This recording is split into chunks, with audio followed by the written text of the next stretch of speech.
Sejarah kisah hidup Prabu Kian Santang. Sejarah Prabu Kian Santang merupakan bagian dari cerita tentang berkembangnya Islam di Indonesia.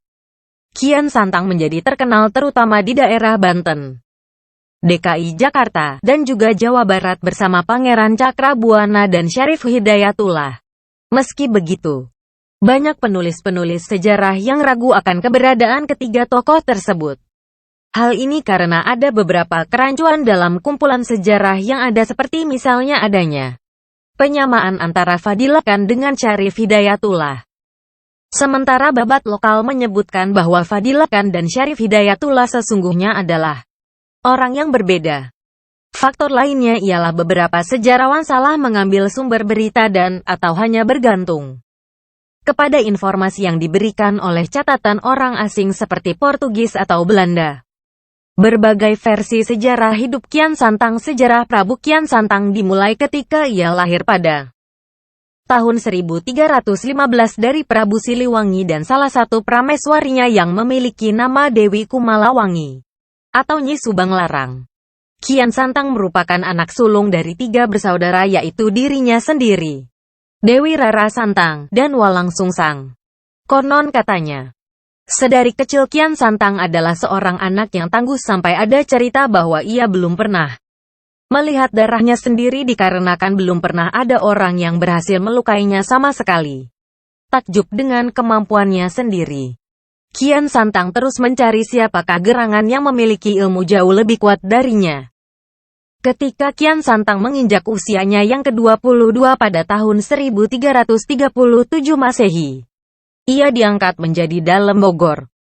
Kejadian ini bertepatan dengan diangkatnya Prabu Munding Kawati sebagai Panglima Besar Kerajaan Pajajaran. Kejadian tersebut menjadi sebuah kejadian paling istimewa dan paling historis dalam lingkungan Pajajaran karena kejadian ini meninggalkan sebuah prasasti yang dikenal banyak orang, yaitu Batu Tulis Bogor. Ada beberapa versi tentang sejarah Prabu Kian Santang yang merasa terlalu kuat sehingga ia mencari lawan yang sepadan untuknya.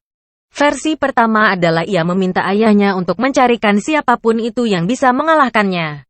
Mendengar ini, sang ayah segera memanggil seorang ahli nujum demi memberikan tantangan kepada anaknya.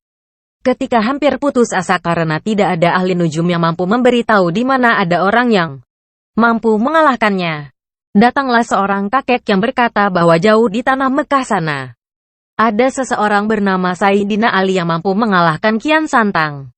Sebelum Kian Santang mampu melawan Ali, kakek tersebut berkata bahwa Kian Santang harus melakukan mujasmedi di ujung kulon dan mengubah namanya menjadi Galanterang Setra yang jika diartikan secara harfiah menjadi berani dan suci.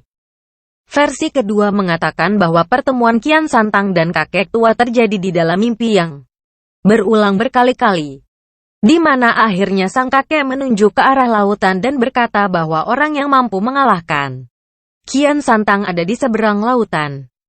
Terlepas dari beberapa versi yang berbeda tentang pertemuan Kian Santang dengan sang kakek, hal yang pasti adalah kemudian Kian Santang pergi untuk mencari kakek ini lagi. Beberapa versi menggambarkan hal yang tidak sama, di mana satu versi menyatakan Kian Santang pergi ke Mekah dan yang satu lagi hanya mengatakan bahwa Kian Santang pergi menyeberangi lautan. Ketika akhirnya tiba di tempat tujuan, ia tidak langsung bertemu dengan orang yang bernama Ali, tapi harus tersesat di antara keringnya padang pasir sebelum akhirnya bertemu seorang kakek tua. Pertemuannya dengan sang kakek ini ada dalam semua versi cerita. Dan hal yang ditugaskan oleh sang kakek sebelum mengantarkan Kian Santang bertemu dengan Ali juga sama, yaitu Kian Santang harus mencabut sebuah tongkat yang ditancapkan ke tanah. Lagi-lagi sejarah Prabu Kian Santang mengalami perbedaan versi ketika satu versi menyatakan gitu, Kian Santang mengaku kalah. Kakek yang meminta tolong untuk dicabutkan tongkatnya adalah Ali. Sementara versi lain mengatakan bahwa Ali kemudian datang untuk mencabut tongkat tersebut setelah sebelumnya membaca bismillah. Terlepas mana yang terjadi, Kian Santang kemudian memeluk agama Islam dan kembali pulang ke Pajajaran dengan sesekali pergi ke Mekah untuk belajar lebih dalam tentang agama tersebut. Penyebaran Islam oleh Kian Santang. Awal mula niatan penyebaran Islam oleh Kian Santang adalah Ketika ia pertama kali kembali ke Pajajaran dan menceritakan tentang keislamannya pada Prabu Siliwangi. Bukannya senang, Prabu Siliwangi malah kaget dan menolak ajakan anaknya untuk masuk Islam. Karena hal ini, Kian Santang kembali menekuni Islam di Mekah dan baru kembali setelah 7 tahun. Begitu kembali, ia mencoba untuk pertama-tama menyebarkan ajaran agama yang baru ia pelajari kepada masyarakat sekitar. Mengingat ide agama Islam yang membawa keselamatan di dunia dan di akhirat, masyarakat Pajajaran dengan senang hati menerima agama baru tersebut.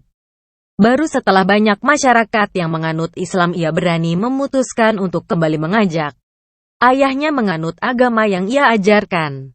Mendengar berita bahwa Kian Santang telah kembali, Prabu Siliwangi yang harga dirinya terlalu tinggi memutuskan untuk pergi dari kerajaan daripada harus diajak untuk masuk Islam.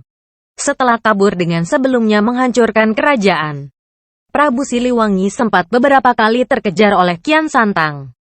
Tapi ia tetap tidak tertarik untuk masuk ke dalam agama Islam.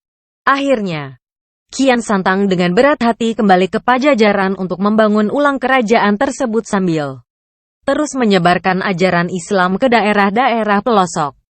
Karena hal inilah, ketika kita membicarakan tentang berkembangnya Islam di daerah Jawa Barat, kita tidak bisa melupakan sejarah Prabu Kian Santang. Terima kasih subscriber Rahayu Malik.